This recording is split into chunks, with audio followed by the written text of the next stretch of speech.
So good day guys, another day, another vlog na sa ito guys. Nasa tayo bagong duwaan asa na siya ka router guys, AX1812 band Wi-Fi 6 router. So ato na set up guys para makonfigure na to guys. And then ato tanaw na yung suod na tayo mga installation guide, yan, mga warranty niya. Then ang pinaka power adapter, then ang pinaka main router niya mo na siya. Yan siya kauban cable. So ato na siyang tanggalon na yung clip. Mga 1 meter na siya guys, dala na siya. Then yung power adapter. Then ato na nang tanggalan din na siya plastic na or cover na yung router. Ayan na yung whole boat. So mauna na siya guys, TP-Link ang brand na guys.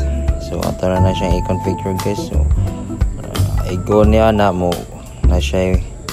First is nauna niya is kanang green, then mo sa duha, then kaupat na. So okay na siya guys. Imo na nang i-configure so good. Ano yung speaks guys, ano yung kung guys. So link. So karon mag-aton na siyang i-set up or i-configure. So ari rita mo sud sa ano siya, TP-Link. Ang nakalangan na kay TP-Link T360. Nara ninyo guys, sukasan ninyo sa kuan 5G ba or kuan yan. Kuan na siyang password na gikan sa likod sa inyong router nga bago.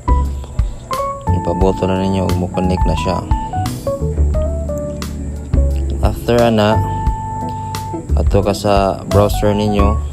Kung ma-configure man ni guys, pwede rin mo gamit ng computer, laptop, then akan akong account is cellphone na yung gamit. Then i-search lang niyo ang TP-Link wifi.net.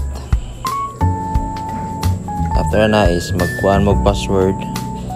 Dapat dili na ninyo kalimtan kay ug mo login mo ug mag-change mo password, mora na inyong kuhan siya i-type.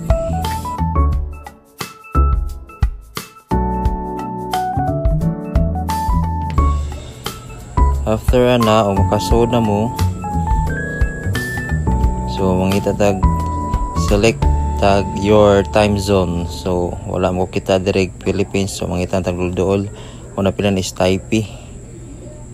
Then if maabot naman na selection connection type, so akong gipili na static a dynamic IP, naka auto detect lang na siya. Next na nimo, then ang imong pilihan use default MAC address. Next na gyapon nimo, then dire na ka mag-ilis og network name sa imong router. Ikaw rin bahala unsay kuan ninyo ibutang.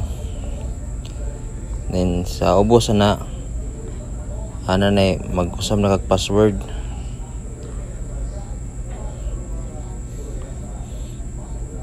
Dapat digiri po na kalimtan nimo. Then after na connection test kana siya guys is once og mahuman na configure ninyo is automatic na siya guys ang 2.4 o 5G usara na siya guys.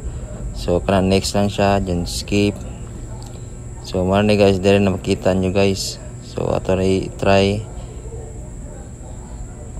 Tara amo na ang boardroom mga anak ko guys. So makita nyo guys is boardroom magibagyo 5G or 2.4 kay ang naka smart detect naman siya guys.